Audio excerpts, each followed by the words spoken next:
Iya, Pak. Itu teman-teman. Rencana saya mau ke Gua Istana. Cuman ada baliho besar ini.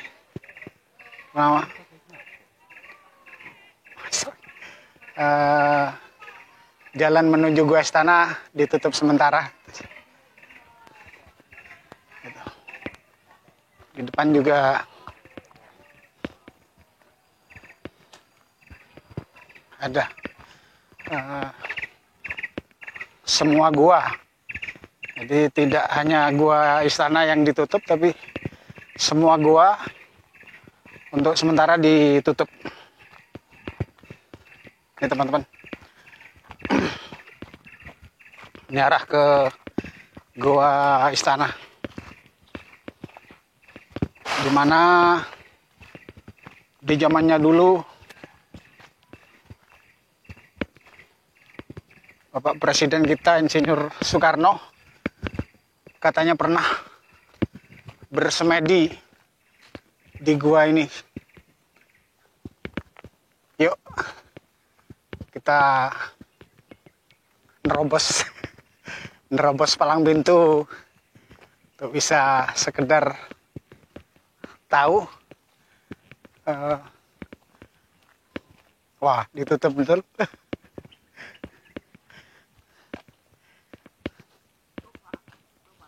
Nggih. Nggak ada lain.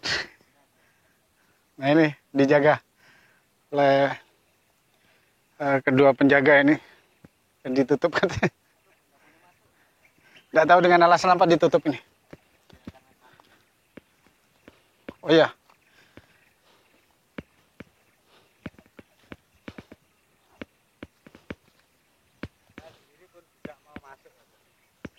Oh, sebetulnya mau masuk juga. Nggak bisa maksa ya? Mungkin ada jalan lain yang bisa maksa.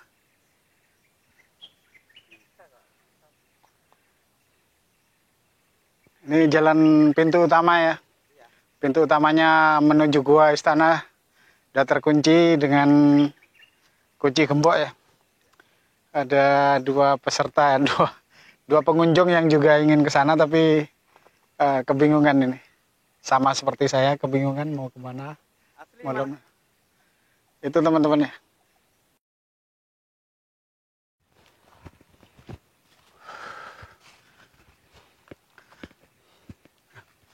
Setelah mencari celah untuk bisa melewati pintu, kami pun bisa melewati pintu ke jalur Gua Istana yang jaraknya kira-kira 2 kilo dari tempat parkir tadi.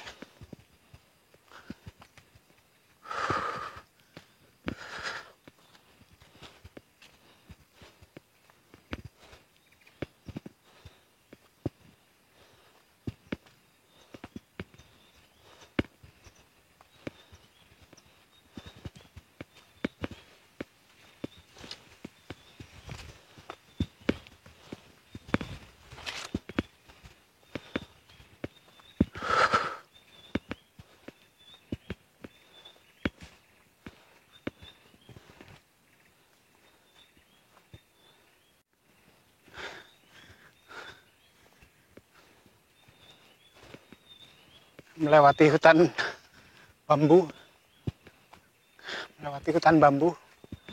untuk bisa sampai ke tempat tujuan. Adalah olahraga jalan.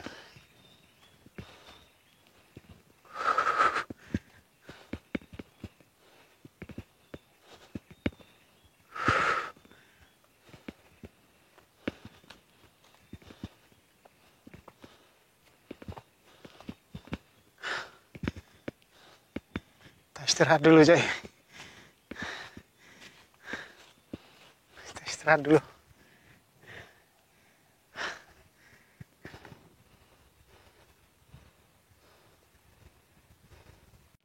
Teman-teman, setelah melewati kurang lebih 1,5 jam,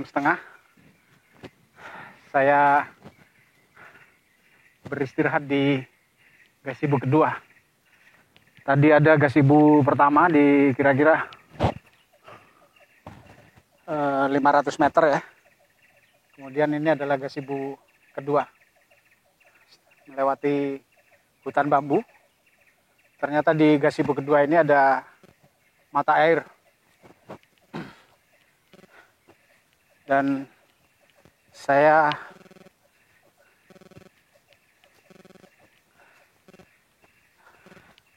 minum dari mata air itu karena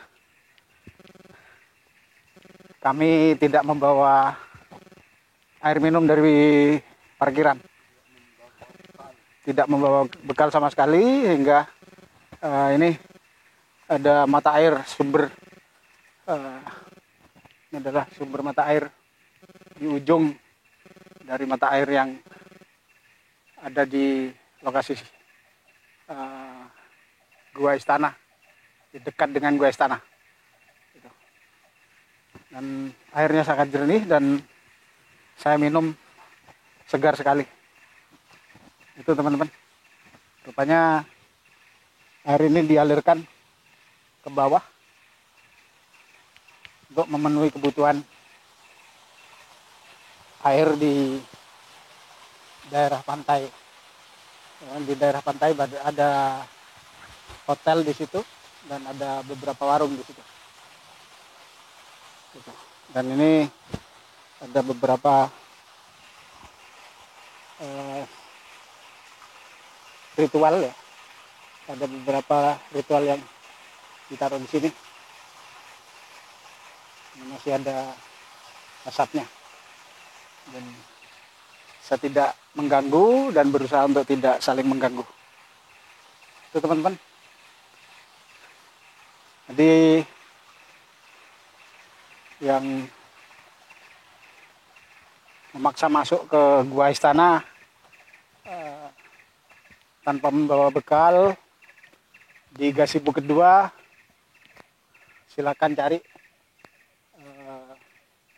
mata air. Airnya bisa diminum karena saya tidak merasakan minum segarnya mata air itu. Yuk kita lanjut ke Gua Istana, yang insya Allah sebentar lagi kita sampai.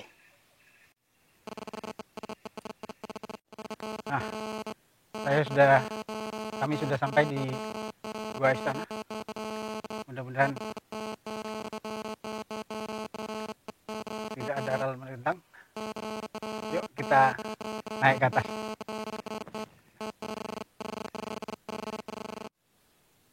Nah, ini teman-teman, saya sudah berada di dalam Gua Istana ya.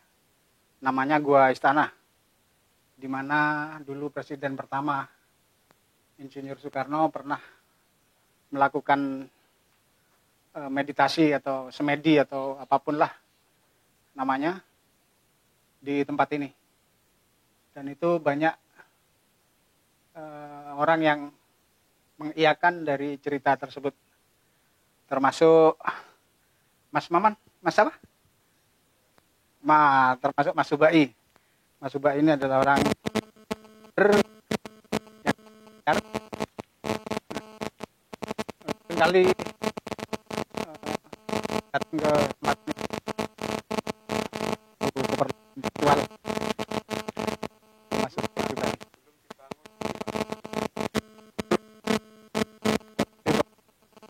Oke. Jadi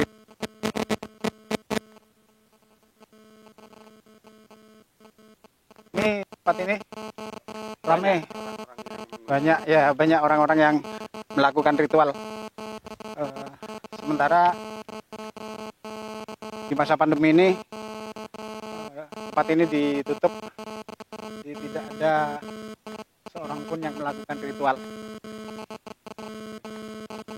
Itu dengan adanya bekas ini,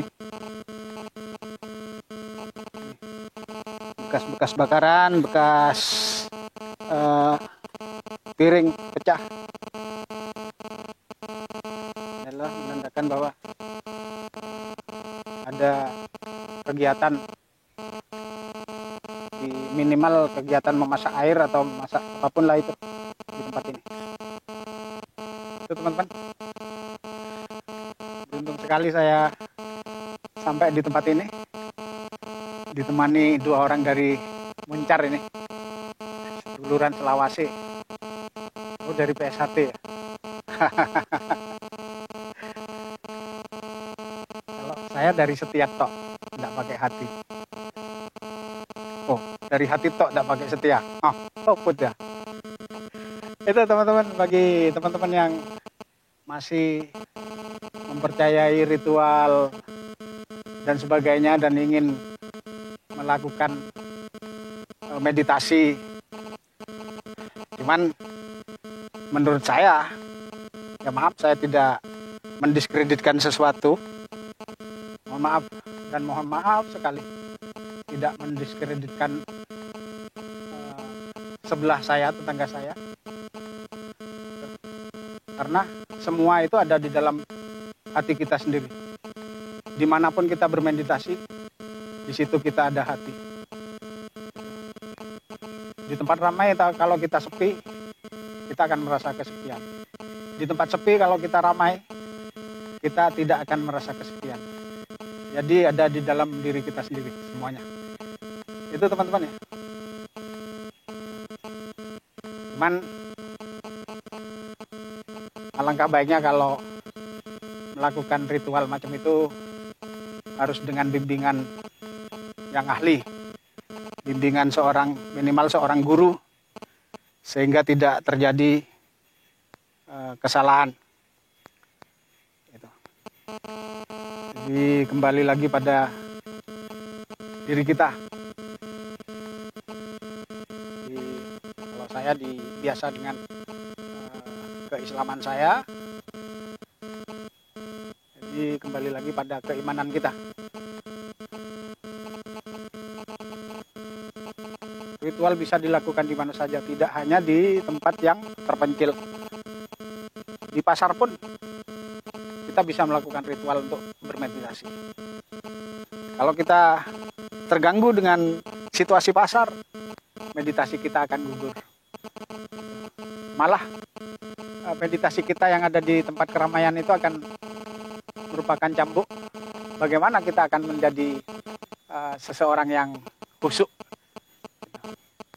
Kalau di tempat sepi macam ini, yang jelas kita akan khusyuk karena tidak akan terganggu dengan sesuatu yang dianggap kita ramai. Tapi jiwa kita yang diolah, sehingga yang ramai itu di dalam diri kita. Gitu. Yang inilah, yang itulah, takut inilah, takut itulah. Gitu. Akhirnya ditempa di dalam kesepian yang di dalam hutan dan di dalam gua seperti ini, sampai mendapatkan sesuatu yang diinginkan.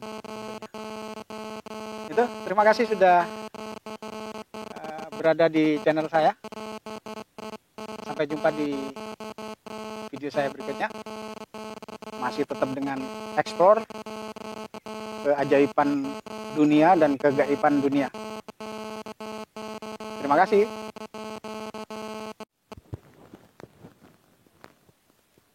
Nah, teman-teman, kita sudah mau turun ini, mau pulang dari lokasi, cuman dihadang oleh cuaca gerimis hingga kami harus bernaung di gazebo.